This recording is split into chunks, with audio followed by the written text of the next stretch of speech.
जो कोई नहीं कर सका वो पाकिस्तान ने कर दिखाया है। पूरी दुनिया ही पाकिस्तान की मोतरफ है। आज सुनहरे बाब का इजाफा हुआ है। ये मनाजिर जो हम आपको अपनी टेलीविज़न स्क्रीन पर भी दिखा रहे हैं, ये मनाजिर गवाही दे रहे हैं कि पाकिस्तान अमन का दाही है। दोनों हरीफ जो कल तक जंग की बात कर रहे थे, आज हमने उन्हें बताया है कि हथियार नहीं उठाने बल्कि मुज़ाकरात करने हैं, और मुज़ाकरात का दौर शुरू ही हुआ चाहता है। चूँकि दोनों फ़रीक़ैन पाकिस्तान पहुँच चुके हैं, इस्लामाबाद पहुँच चुके हैं, और इस्लामाबाद जो एक वफाकी दारुल हुकूमत है पाकिस्तान का, और आज ये अमन मुज़ाकरात की मेज़बानी कर रहा है, तो पाकिस्तान के लिए एक बहुत बड़ा एजाज़ भी है। इस सारी सूरत हाल पर बात करते हैं। चेयरमैन उलमा कौंसिल अल्लामा हाफिज़ ताहिर अशरफी साहब हमारे साथ मौजूद हैं। हाफिज़ साहब, बहुत बहुत शुक्रिया आपके कीमती वक्त के लिए। फरमाइएगा कि पाकिस्तान के लिए कितना बड़ा एजाज़ है कि अमन मुज़ाकरात को वो मेज़बानी उसकी कर रहा है, और दीनी पॉइंट ऑफ व्यू से भी हाफिज़ साहब ज़रा इसके ऊपर रोशनी डालिएगा कि कितनी अहमियत है हमारे दीन इस्लाम में कि जो दो फरीक हैं उनकी सुलह कराई जाए। अल्हम्दुलिल्लाह इस वक्त तो पूरी दुनिया की नजरें इस्लामाबाद पर हैं, और अल्लाह ताला ने पाकिस्तान को जो इज्जत और इफ्तिखार दिया है वो बिलाशुबा बहुत ही उस पर अल्लाह का शुक्र अदा करना चाहिए। हमें उम्मीद है कि आज इंशाअल्लाह ताला ये मुज़ाकरात के नतायज बेहतरीन होंगे, और अमन की जो असल हदफ अमन है उसके हसूल में जो कोशिशें हो रही हैं वो कामयाब होंगी। पाकिस्तान तो इस वक्त पूरी दुनिया की तवज्जो पाकिस्तान पर है, और आप खुद भी माशाअल्लाह इसको देख रहे हैं कि किस अंदाज से पूरी दुनिया पाकिस्तान की इस वक्त तो आलमी मीडिया ले लें, कोई शख्सियत ले लें, सब पाकिस्तान की तरफ मुतवज्जे हैं, और इससे पाकिस्तान के मुस्तकबिल में जो मुआशी मामलात हैं उन पर भी असर जरूर पड़ेगा। लेकिन उसके अलावा भी इंशाअल्लाह अब अगले चंद दिनों में देखेंगे कि बहुत अच्छी जो है खबरें आपको पाकिस्तान के मुआशी एतबार से भी, हमारे दोस्त इस्लामी ममालिक की तरफ से भी बाकी भी मिलेंगी। इस वक्त तो सिर्फ ये एक बात है कि हम सबको मिलकर दुआ करनी चाहिए कि अल्लाह तबारक व तआला मेहरबानी फरमाए, और ये जो अमन मुज़ाकरात हैं ये कामयाब हों और मुस्तकिल जंगबंदी हो, और यही जंगबंदी जो है, ये मुज़ाकरात जो है और मुस्लिमों की वहदत और इत्तेहाद जो है, ये इंशाअल्लाह आलम इस्लाम के मसाइल का हल निकालेगी, और फ़लस्तीन से कश्मीर तक जो हमारे इस वक्त सूरत हाल है, या बाकी लबनान और बाकी जगह सूरत हाल है यमन में, वो भी इंशाअल्लाह। ठीक, हाफिज़ ताहिर अशरफी साहब, बहुत बहुत शुक्रिया आपके कीमती वक्त के लिए। हाफिज़ ताहिर अशरफी हमारे साथ मौजूद थे, और वो कह रहे थे कि मुस्तक़बिल में मुआशी मामलात पर भी इसका असर होगा, और यकीनन अच्छी खबरें भी हमें मुस्तक़बिल में सुनने को मिलेंगी। इस्लामाबाद में अमेरिका और ईरान के मुज़ाकरात की मेज़ सजने को तैयार है। दोनों डेलीगेशन इस वक्त इस्लामाबाद में मौजूद हैं। आपसे कुछ देर पहले अमेरिका का जो डेलीगेशन भी है वो इस्लामाबाद पहुँच चुका था। ईरानी टीम की क़यादत स्पीकर बाकर कालिबाफ कर रहे हैं, जबकि वज़ीर ख़ारजा अब्बास अराग़ची भी ईरानी वफ़द में शामिल हैं। वो पाकिस्तान पहुँचे हैं। टेबल टॉक्स होंगी, डायलॉग होंगे। इस वक्त हमारे नुमाइंदे इस्लामाबाद में मौजूद हैं, उनसे जानते हैं वहाँ की क्या सूरत हाल है। टिका खान सानी, बताइए कि क्या वहाँ पर मनासिर आप देख रहे हैं, सिक्योरिटी के क्या इंतजामात हैं? बड़ी टाइट सिक्योरिटी लग रही है इस्लामाबाद की इस वक्त। जी बिल्कुल, सिक्योरिटी का सख्त इंतजामात किए गए हैं रेड जोन के अतराफ़, और ख़ास तौर पे एक्सटेंडेड एरिया और इसके साथ पूरे इस्लामाबाद में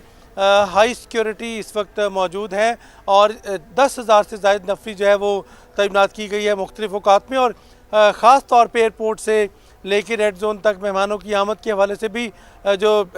रूट्स हैं वहाँ भी सख्त सिक्योरिटी है। इसके साथ साथ पूरे अंदरूनी शहर भी जो आने वाले रास्ते हैं वहाँ भी चेकिंग की जा रही है, और गैर मुतल्लिका लोग तो बिल्कुल शहर से इस तरफ नहीं आ रहे रेड जोन की तरफ, और उसके साथ साथ जो ज़रूरी है उन्हें भी सख्त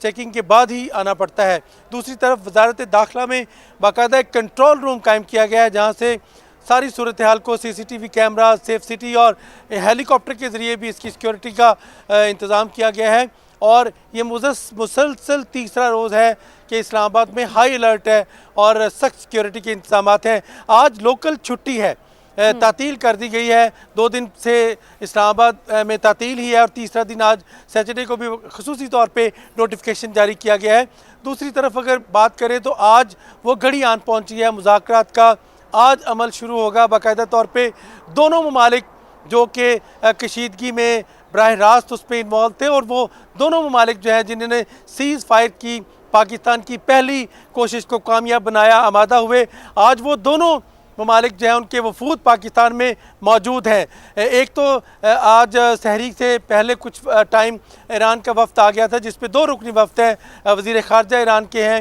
अब्बास अरागची और इसके साथ साथ उनके स्पीकर हैं डॉक्टर बाकिर कालिबाफ, और जो अमेरिकन डेलीगेशन है वो भी 3 रुकनी डेलीगेशन, और इसके साथ साथ न सिर्फ ये 5 रुकनी वफ्द है बल्कि अमेरिका और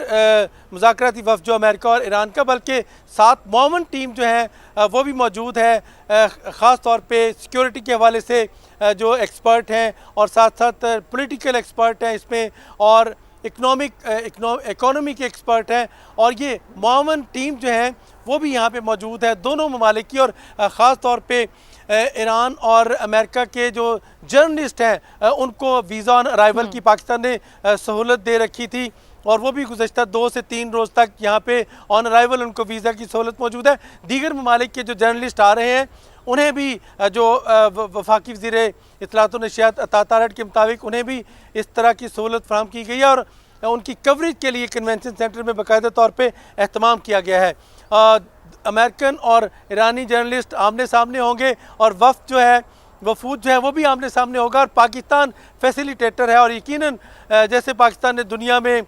भारत के ख़िलाफ़ एक जंग जीती और मिलिटरीली पाकिस्तान ने अपना लोहा मनवाया पूरी दुनिया में, इसी तरह देख रहे हैं हम कि पिछले 1 माह से 40 रोज़ से जो ये कशीदगी थी, इससे पहले भी पाकिस्तान कोशिश कर रहा था, यकीनन इससे पहले जो जंग थी ईरान और अमेरिका की, इसराइल जिसमें इन्वॉल्व था, उसमें भी पाकिस्तान की ही कोशिशें बराबर साबित हुई और इस मरतबा ख़ास तौर पे पाकिस्तान एक सोलो किरदार अदा कर रहा है। अगरचे उसको मिडल ईस्ट में ख़ास तौर पे सऊदी अरब,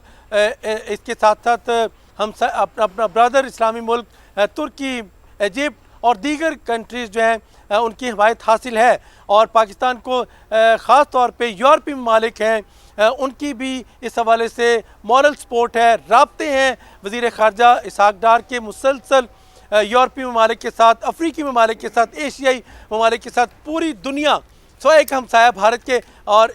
ख़ास तौर पे कुछ 1-2 और बाकी पूरी दुनिया इस वक्त पाकिस्तान की इस काविश को सराहती है। न सिर्फ पूरी दुनिया बल्कि पाकिस्तान की सियासी कुव्वतें, अभी कुछ देर पहले मेरी अपोजिशन के रहनुमाओं से बात हो रही थी, उन्होंने ग्रेसफुली अपने मेहमानों को वेलकम किया है और उम्मीद जाहिर की है कि पाकिस्तान जो है वो अच्छा टिक्का खान सानी, हम ये देख रहे हैं कि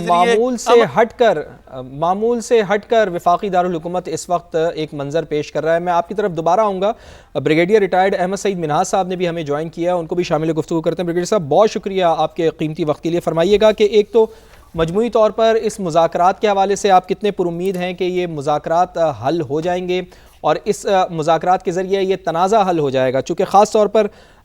जो बदएतमादी की फ़िज़ा है अमरीका के दरमियान और इसके साथ साथ ईरान के दरमियान, अगर इन मुज़ाकरात के ज़रिए उस बदएतमादी की फ़िज़ा के ऊपर कायम अगर कुछ उसके ऊपर हम ये कह सकते हैं कि काबू पा लिया जाए तो नई तारीख़ रकम हो सकती है। कितने पुरुम्मीद हैं, कितने होपफुल हैं कि इन मुज़ाकरात का कोई मुस्बत नतीजा निकलेगा? देखिए, बीइंग एन ऑप्टिमिस्ट, मैं इसके नतीजे के मुतालिक बहुत होपफुल हूँ कि बहुत पॉजिटिविटी के साथ ये मुज़ाकरात होने जाएंगे। दो के ऑफ कोर्स मिसट्रस्ट का एलिमेंट बिल्कुल प्रिवेल कर रहा है। सुनने में ये भी आ रहा है कि शायद एक टेबल पे ना हो और साइड बाय साइड रूम्स पे बैठे हैं और वहाँ पे बातचीत करें, तो एक किस्म का जा रहा है कि उनके रहबर आजम को उन्होंने शहीद कर रखा है और इसी तरह ईरान ने उनको काफ़ी स्ट्राइक किए हुए हैं, तो दोनों तरफ से एक दूसरे को नुकसान तो पहुंचाए गए हैं। जहाँ तक सोल सुपर पावर का स्ट्रेटेजिक लेवल पे जैसे गया, तो ये तमाम चीज़ों ने कंट्रीब्यूट की है मिसट्रस्ट के अंदर। नाउ अब इसके ऊपर इनको यहाँ पर लेकर आना, जो पंजाब की जो पाकिस्तान की कामयाब सफारतकारी है, उसकी वजह से यहाँ पे आ तो गए हैं, इसमें कोई दो राय नहीं है। लेकिन जेडी वैन साहब का आना, स्पीकर साहब का आना, जो ईरानियन असम्बली के हैं और इराक़ी साहब का यहाँ पे आना, ये इस चीज़ को माजी भी है कि दोनों तरफ कुछ न कुछ बर्फ ज़रूर पिघली है ना। उसको किस तरीके से फैसिलिटेट करना है, पाकिस्तान डायरेक्ट उसमें शायद इन्वॉल्व नहीं होगा, लेकिन शायद एज ऑब्जर्वर या उनको कोर्स उनके लिंक फ्राहम करेगा एक दूसरे की बातचीत को। और जिस तरह से लेबनान की जंग भी जो है वो कल रुकवाई है पाकिस्तान ने, मैं समझता हूँ कि इस वक्त पाकिस्तान की जो से है उसमें काफ़ी वजन है, तो लिहाजा इसको